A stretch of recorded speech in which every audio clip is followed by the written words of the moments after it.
I had a little bit of a challenge this week. I thought, we're in the middle of a series on the wisdom of the universe and what we learn from the stars and other phenomena. Oh, but it's Palm Sunday. Which one should I ignore? I came up with neither, and we'll make the connections as we go along. How about that? I want to talk about inertia. You have likely experienced inertia this morning. If you drove here and applied the brake, you likely found that as your car stopped, you wanted to continue going, but your seatbelt stopped you. Or maybe you experienced inertia of a body at rest as you were lying in your bed thinking, can I get out of bed this morning? You needed to apply that activation energy to overcome that inertia of just, I'll just stay here. What Isaac Newton would eventually use to develop his first law.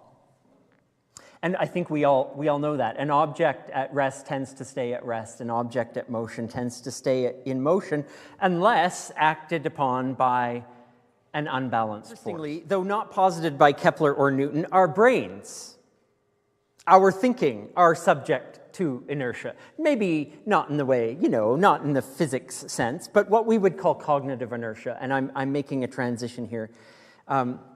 This tendency to stick to existing ideas and beliefs, like the gravity of the past, the gravity of what we've already thought and believed to hold us in place. Our beliefs, our habits, even when they no longer serve us well, they tend to stick because we succumb to this idea that it's easier to think what we've always thought than to reflect on the chance that we might be wrong and update our views. It takes work and energy to overcome cognitive dissonance, just as it takes effort to stop a car or to change its direction.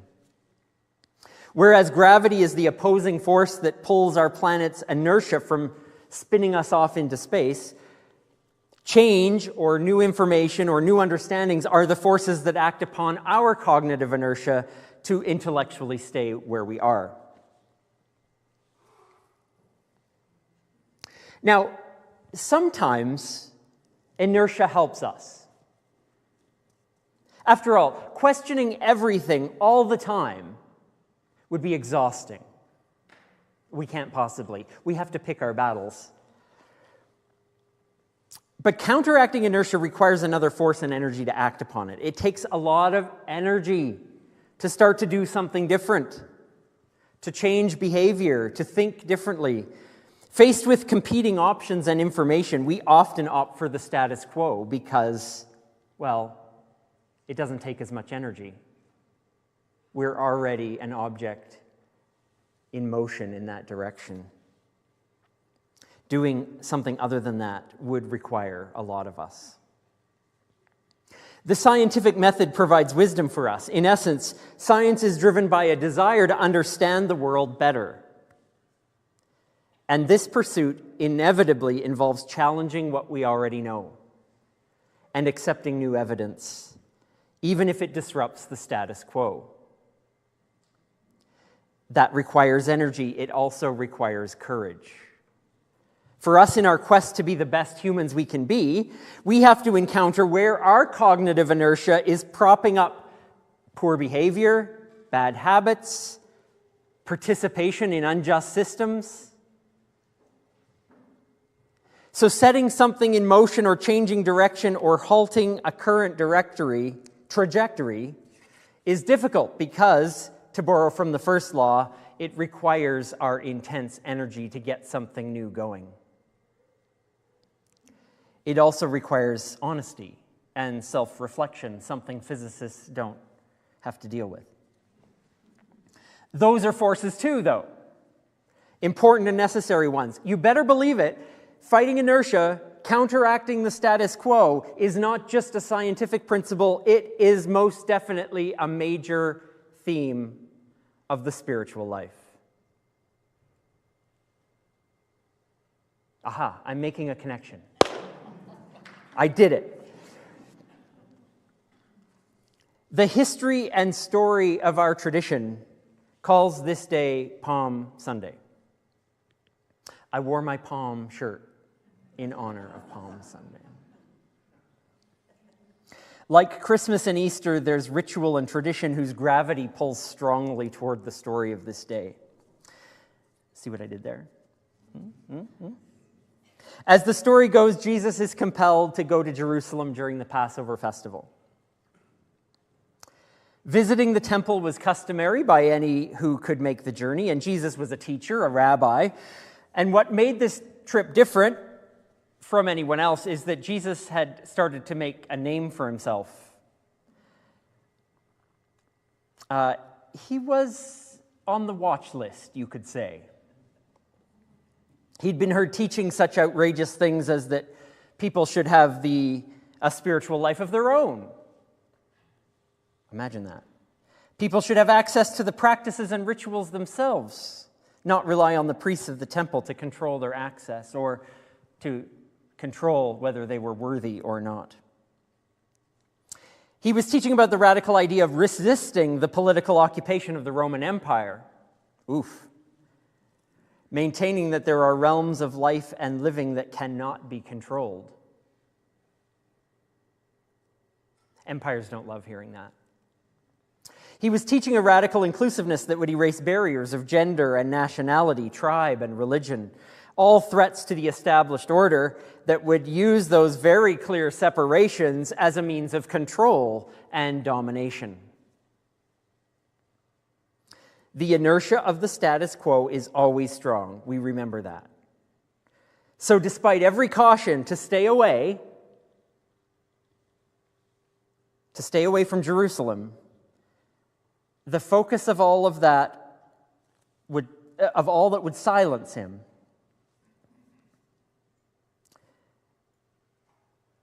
Jesus used some inertia and went anyway.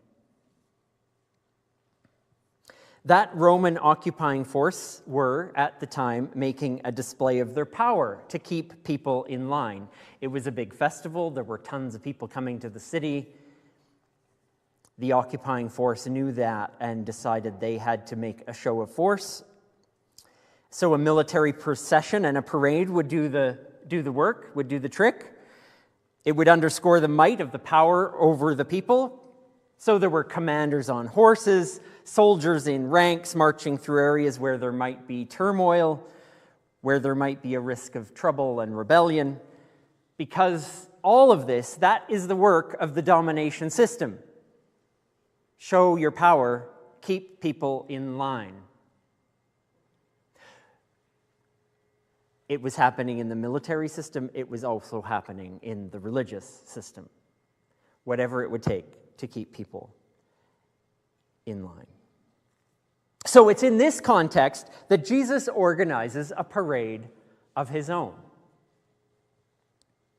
This one isn't a show of power. It's not meant to be a guerrilla group wanting a coup, wanting to fight the occupying force in combat. They wouldn't have had a chance. This parade is meant to be pure theater. Instead of a mighty steed for the leader, well, how about a young donkey that barely raises him higher than if he was standing up? It looks ridiculous. That's the point. Where are the weapons of this protesters' army? There isn't a sword or a knife or a spear in sight. Instead, they have what? Palm branches? It looks ridiculous. That's the point. So into this city comes Jesus, accompanied by his followers. Poor people, working class folks, women, foreigners, queers, social outcasts. It was a direct action of the nobodies of the time. An action against the occupying forces, a rejection of the status quo. It was an in-your-face mockery. nonviolent, but also aggressively anti-establishment. We're given hints in the story as to its drama and its plan. Did you hear when Blair read the story about this whole little concoction about when you go find the colt, say these words, and then they go and they find the colt, and they're asked, hey, what are you doing? And they say the words, and then the people are like, oh, okay, take the colt. It's a little hint into the drama that goes into subversive action. Speak publicly with speeches on the steps of the governor or the temple. Well, those very words are your conviction notice. Soldiers swoop in, kill now, ask questions later. But speak in ways that mean something to your audience, the ones who are beaten down and worn out. Speak to them in subversive symbols, in ambiguous metaphors, in secret code phrases, like listen for the one who says the rabbi needs the colt, and then give him the colt. What's harmful in that? Little under the surface messages, secret ways to identify each other through donkeys and cloaks and palm leaves and water buckets if you read more of the stories. And then you've got the seeds of resistance that can spread without drawing attention. And it called out to a mass of people who were hearing maybe for the first time that they are alive, that they are worthy, they are loved, they are important, and that someone has their back. Once you get a taste of that, some freedom, some liberation, they didn't want to let that momentum subside. See what I did there? Momentum, inertia. Never mind. Never mind. Okay, here's Brian Murphy, queer theologian, to give us another take on this Palm Sunday protest. A little more context. The funding for AIDS research at the time was being withheld. The issue ignored, those suffering dismissed. None of this would have been called out and overturned over the last 30 years without this same Palm Sunday energy. So many died of AIDS waiting for dignity, waiting for treatment, waiting for funding, waiting for action, as demonstrated by the countless families carrying the ashes of their loved ones. And now, 1992 is not that long ago, really. Look where we are as a result of those who work to defy the status quo. We're not in perfection territory here, but we're a lot further along. We wouldn't now be in a place where AIDS is treatable. We wouldn't be in a place where lives are now saved and hope offered in a diagnosis of HIV/AIDS now that is a manageable chronic condition.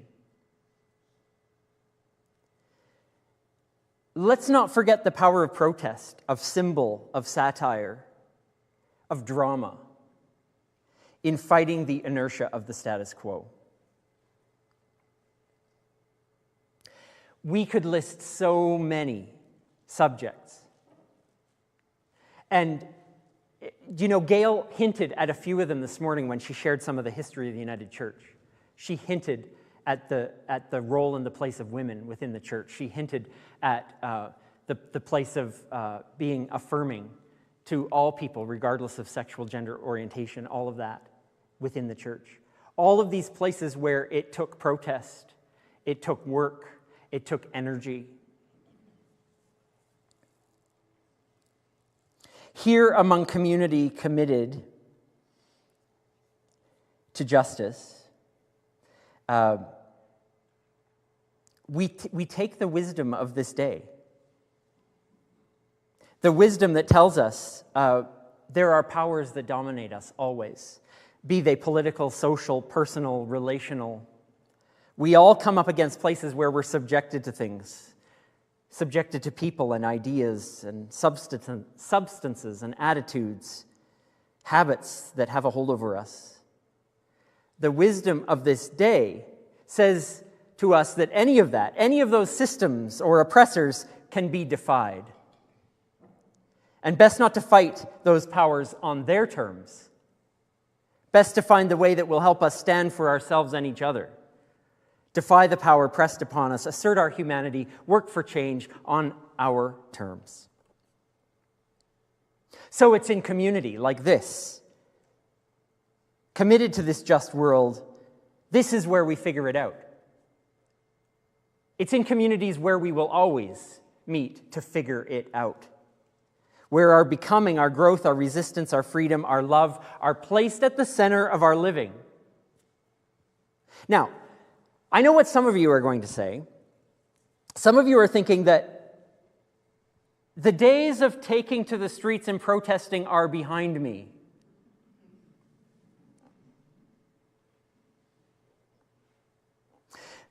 But look at how many of you were here 2 weeks ago at the Trans Day of Visibility rally.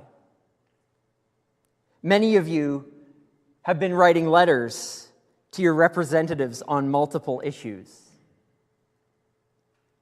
Look how many of you support the work of SSUC with your energy, with your money, to continue the decades of justice work that you've been doing forever. That support is the energy that others with passion and energy need to do the dramatic work on all of our behalf. It takes not just the energy of our action to go hit the streets. It takes our wallets, it takes our sweat, it takes our wisdom and our long experience. It takes our courage, our strength in each other. Because all of that is the counterforce. All of that is the inertia we need to counteract the gravity of the status quo and the sometimes inhuman things that status quo will do. The good news is that there are marches and parades to plan. There are actions to take. There are letters to write. There's wisdom and experience to share. There are picket signs and flags to wave. There are symbols to claim. There is a long history of our faith and our spirited living of justice for each and every person to uphold. We can never let it go. It's in us. We have to. We must. To echo Brian Murphy, where is our next Palm Sunday? Where is your voice needed?